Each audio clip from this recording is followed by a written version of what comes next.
సుమన్ టీవీలో మీ personal and business promotions కోసం కింది నెంబర్కి కాంటాక్ట్ చేయండి. Welcome to Suman TV. నేను విజయ్. ముఖ్యంగా విజయవాడ నగరం మునిగిపోవడానికి, వరద నీటిలో చిక్కుకోవడానికి కారణం ప్రధానంగా బుడమేరు వాగు. ఈ బుడమేరు వాగుకి దాదాపుగా 4 చోట్ల గండి పడడం వల్లే ఈ సమస్య తలెత్తిందనేది అందరికీ తెలిసినటువంటి విషయం. అయితే బుడమేరు వాగు ఎక్కడి నుంచి ఇది స్టార్ట్ అవుతుంది, ఎక్కడ ఇది కలుస్తుంది అనేటువంటి విషయాన్ని మీకు డీటెయిల్డ్గా వివరించే ప్రయత్నం చేస్తాను.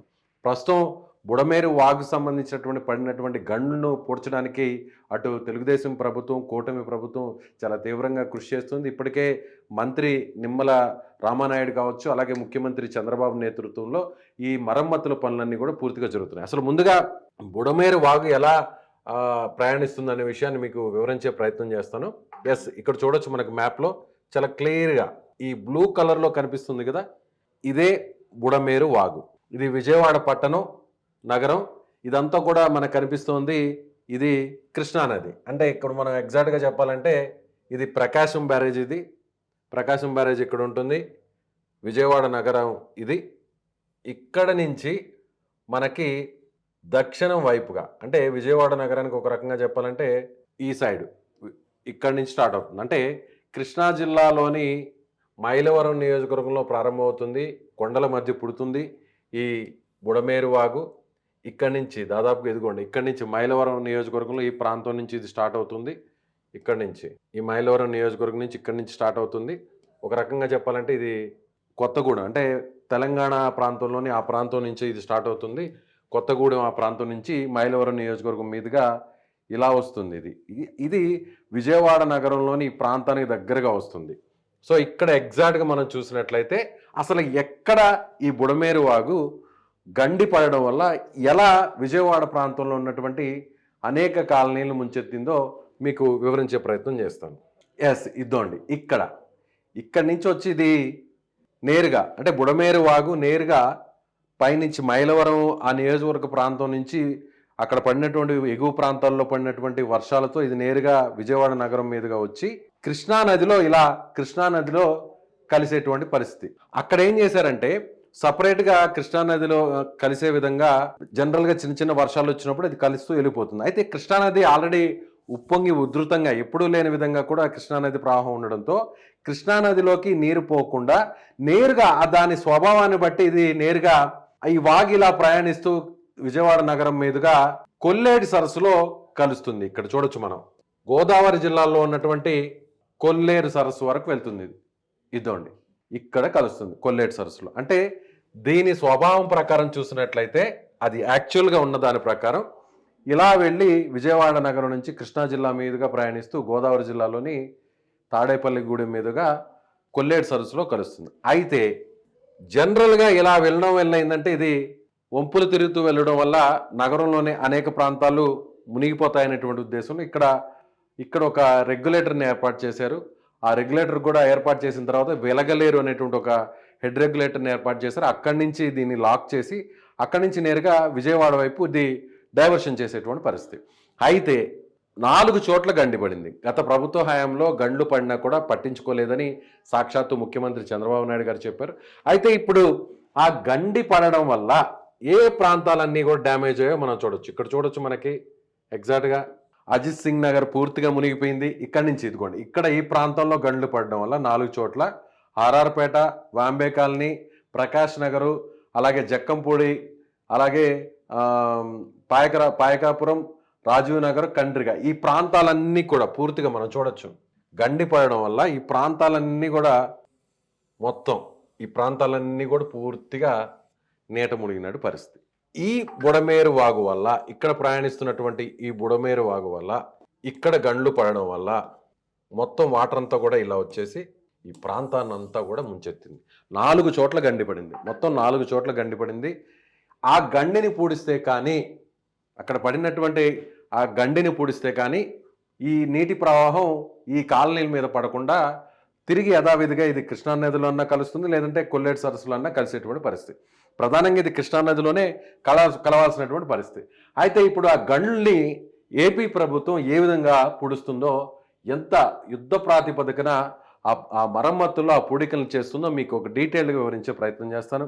ఇక్కడ మనం చూడొచ్చు. ముందుగా ఇవాళ ముఖ్యమంత్రి చంద్రబాబు నాయుడు గారు ఆయన ఏరియల్ వ్యూ ద్వారా అసలు పనులకు సంబంధించినటువంటి వాటిని ఆయన నేరుగా హెలికాప్టర్ ద్వారా ఆయన విజిట్ చేశారు. చూడొచ్చు చంద్రబాబు నాయుడు గారు ఆయన నేరుగా గండి పడినటువంటి ప్రాంతాలని, బుడమేరు వాకు సంబంధించినటువంటి ఎక్కడెక్కడ గండ్లు పడ్డాయో ఆ ప్రాంతాన్ని అంతా కూడా విజిట్ చేస్తున్నారు. ఆ కాలనీలన్నీ నీట మునిగినటువంటి కాలనీలు ఇప్పుడు ప్రస్తుతం ఎలాంటి సిచ్యువేషన్లు ఉన్నాయని నేరుగా చూస్తూ ఉన్నారు. అదేవిధంగా మొత్తం 4 చోట్ల గండి పడితే 3 చోట్ల యుద్ధ ప్రాతిపదికన రేయింబౌళ్ళు కష్టపడి కూటమి ప్రభుత్వం చంద్రబాబు నేతృత్వంలో అక్కడ గండ్లు పూడ్చినటువంటి పరిస్థితి. అయితే ఒక్క చోట మాత్రం గండి పూడ్చలేనటువంటి పరిస్థితి. ఎందుకంటే ప్రవాహం కొనసాగుతూ ఉంది, ఇంకా నీటి ఉధృతి ఏమాత్రం తగ్గలేదు. కాబట్టి ఆర్మీని రంగంలోకి దింపారు. ఇక్కడ మనం టీడీపీ ప్రభుత్వం, ముఖ్యంగా ఏపీ ప్రభుత్వం ఏ విధంగా గండిని పూడుస్తుందో మనకి వచ్చినటువంటి ఆ విజువల్స్ ద్వారా మీకు వివరించే ప్రయత్నం చేస్తాను. ఈ గండిని ఈ విధంగా దెబ్బతిన్నటువంటి గండిని చూడండి. ఆ గండి పడిన చోట ఏ విధంగా ప్రొక్లైన్స్, భారీ భారీ యంత్రాలు, వాహనాలు, ట్రక్స్ ద్వారా అక్కడ గండిని పూడ్చేటువంటి ప్రయత్నాన్ని జరుగుతోంది. చూడండి, ఇక్కడ చూడండి. నిమ్మల రామానాయుడు ఆయన దాదాపు 4 రోజుల నుంచి అక్కడే ఉన్నారు. అక్కడే రేయింబవళ్ళు కష్టపడుతూ రాత్రి పగులు అన్న తేడా లేకుండా ఆయన నేరుగా స్వయంగా అక్కడే ఉండి తిష్ట వేసి మరి ఆయన ఆ గండ్లను పూడుస్తున్నటువంటి పరిస్థితి. చూడండి, ఇదంతా గండిపడి, ఆ గండిపడిన ప్రాంతం నుంచి వాటర్ అంతా కూడా విజయవాడ ప్రాంతంలోని అనేక కాలనీని ముంచెత్తేసినటువంటి పరిస్థితి. చూడొచ్చు, మనకు ఆ ఏరియల్ వ్యూ ద్వారా క్లియర్గా మీకు వివరించే ప్రయత్నం చేస్తున్నాం. అక్కడి నుంచి వచ్చినటువంటి ఆ దృశ్యాలు మనకి చాలా స్పష్టంగా అక్కడ పరిస్థితిని వివరిస్తున్నాయి. ఇక్కడ చూడవచ్చు, ఇలా పూర్తిగా కొట్టుకుపోయింది. అంటే ఇది వాగు, యాక్చువల్గా ఉన్నటువంటి బుడమేరు వాగు. ఇక్కడి నుంచి గండి పడిపోయింది. చూడండి ఏ స్థాయిలో గండి పడింది. ఇక్కడి నుంచి అక్కడ వరకు కలుపుకుంటూ వెళ్ళాలి. చూస్తున్నారుగా, ఇది ఎగ్జాక్ట్గా బుడమేరు వాగు. ఇప్పుడు అర్థమవుతుందా మీకు? ఇది ఎగ్జాక్ట్గా బుడమేరు వాగు. ఈ వాక్ అటువైపు ఇటువైపు ఉండాల్సినటువంటి కరకట్టలో ఈ వైపు ఉన్నటువంటి కరకట్ట మొత్తం కొట్టుకుపోయింది. అంటే ఒక మొత్తం పెద్ద స్థాయిలో గండిపడింది.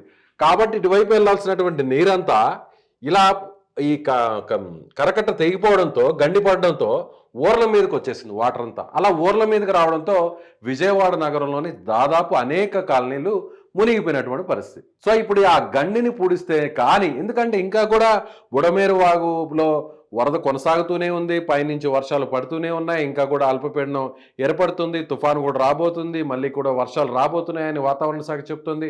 కాబట్టి ఈ గండ్లను పూడిస్తే తప్ప తిరిగి మామూలు పొజిషన్కి అక్కడ ఉన్నటువంటి ఏరియాలు వచ్చేటువంటి పరిస్థితి లేదు. కాబట్టి ఎక్కడైతే పొరపాటు జరిగిందో, గత ప్రభుత్వంలో ఎక్కడైతే పొరపాటు జరిగిందో ఆ పొరపాటును మళ్ళీ రిపీట్ కానియకుండా ప్రస్తుతం ఉన్నటువంటి ప్రభుత్వం వెంటనే గండ్లను పూడ్చేటువంటి ప్రక్రియను స్టార్ట్ చేసింది. దాదాపుగా 4 రోజుల నుంచి కూడా అక్కడ మంత్రి నిమ్మల రామానాయుడు గారు కావచ్చు, అలాగే ముఖ్యమంత్రి సంబంధించినటువంటి వారి టీం కావచ్చు, వీరందరూ కూడా ఆ గండిని పూరుస్తున్నారు. అయితే 4 చోట్ల గండి పడడంతో 3 చోట్ల అయితే మాత్రం ప్రభుత్వం వల్ల, మన దగ్గర ఉన్నటువంటి యంత్రాంగం వల్ల అయింది. కానీ పెద్ద గండి ఒక చోట పడడం వల్ల ఆర్మీ రంగంలోకి దిగింది. ఇవాళ ఉదయం నుంచి కూడా ఆర్మీకి సంబంధించినటువంటి సిబ్బంది ఈ గండిని పూడ్చేటువంటి ప్రయత్నం అయితే చేస్తున్నారు. చూడొచ్చు, ఇక్కడ ఎగ్జాక్ట్గా మనం చూడొచ్చు.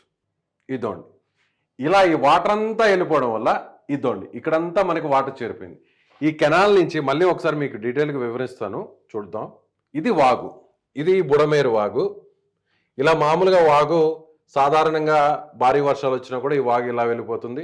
ఆ డైవర్షన్ ఛానల్ ద్వారా కృష్ణానదిలో కలిసిపోతుంది. దాన్ని చూడండి.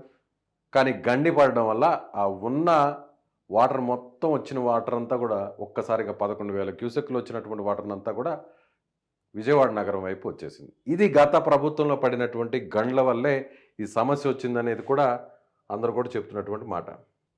నీటిపారుదల శాఖ మంత్రి నిమ్మల రామానాయుడు దాదాపుగా 4 రోజుల నుంచి అక్కడే ఉన్నారు. ఆయన చాలా పెద్ద స్థాయిలో కొన్ని మీటర్ల దూరంలో ఆ గండిని చూడండి, కొట్టుకొచ్చేసినటువంటి ఆ వాటర్లో ఇలా పూడ్చుకుంటూ రాళ్ల ద్వారా వచ్చినటువంటి వాటిని రాళ్ళు మట్టితో పూడ్చుకుంటూ ఈ విధంగా గండినంతా కూడా పూడ్చుకుంటూ కరకట్టని తాత్కాలికంగా ఏర్పాటు చేస్తున్నటువంటి దృశ్యాలు. సో ఇలా ఈ అటువైపు నుంచి ఇటువైపు అంటే భారీ స్థాయిలో చూడండి, ఇక్కడ వరకు కూడా ఆ గండిని పూడ్చాల్సినటువంటి పరిస్థితి. ప్రస్తుతం జరుగుతున్నటువంటి పనులు ఇవి. కొన్ని రోజుల్లోనే 1-2 రోజుల్లోనే ఈ గండి కూడా పూర్తిగా ఆ కరకట్టని ఏర్పాటు చేయబోతున్నారు. సో ఇక మీదట మళ్ళీ వర్షాలు వచ్చినా కూడా ఎలాంటి ఇబ్బంది లేకుండా చూడండి. ఇప్పుడు మనకి చాలా ఏరియల్ వ్యూలో చాలా నీట్గా అర్థమవుతుంది మనకి. ఇదంతా కరకట్ట కొట్టేసింది, ఇదంతా పూర్తిగా గడ్డి పడిపోయింది. కాబట్టి ఈ వాగులో వెళ్ళాల్సినటువంటి వాటర్ అంతా కూడా ఇటువైపు వచ్చేసి విజయవాడ నగరాన్ని ముంచెత్తేసినటువంటి పరిస్థితి. చాలా నీట్గా కనిపిస్తుంది. ఇక్కడి నుంచి కూడా పూడ్చుకుంటూ వస్తున్నారు. ఈ ప్రాంతాన్ని అంతా కూడా కరకట్టను ఏర్పాటు చేసుకుంటూ వస్తున్నారు. చూడొచ్చు ఇక్కడ. సో ఈ పనులన్నింటినీ కూడా ఇప్పుడు వరద ప్రవాహం కొంచెం తగ్గింది కాబట్టి ఈ గండిని పూడ్చడానికి కొంత వెసులుబాటు అక్కడ ఏర్పడుతుంది. కాబట్టి ఈ 2-3 రోజుల నుంచి గండిని పూడ్చేటువంటి పరిస్థితి మనకి ఏర్పడింది. గత 3-4 రోజుల కిందట ఎక్కడా కూడా ఏ మాత్రం కనిపించినటువంటి పరిస్థితి. మొత్తం వరద అంతా కూడా ఈ ప్రాంతాన్ని అంతా కూడా పూర్తిగా నింపేసినటువంటి పరిస్థితి. అయితే ఇప్పుడు ఆర్మీ కూడా సహాయం అందించడం, ఆర్మీ కూడా రంగంలోకి దిగడంతో బుడమేరు వాగుకు సంబంధించినటువంటి గండి మరమ్మతుల పనులు పూర్తిగా మరొక 2 రోజుల్లో పూర్తి కాబోతున్నాయి. సో ఇంకా కూడా ఒకవేళ వరద మళ్ళీ వచ్చినా కూడా ఇబ్బంది లేని విధంగా అక్కడ మరమ్మతులు చేస్తున్నారు. అక్కడ తాత్కాలికంగా కరకట్టను ఏర్పాటు చేస్తున్నారు.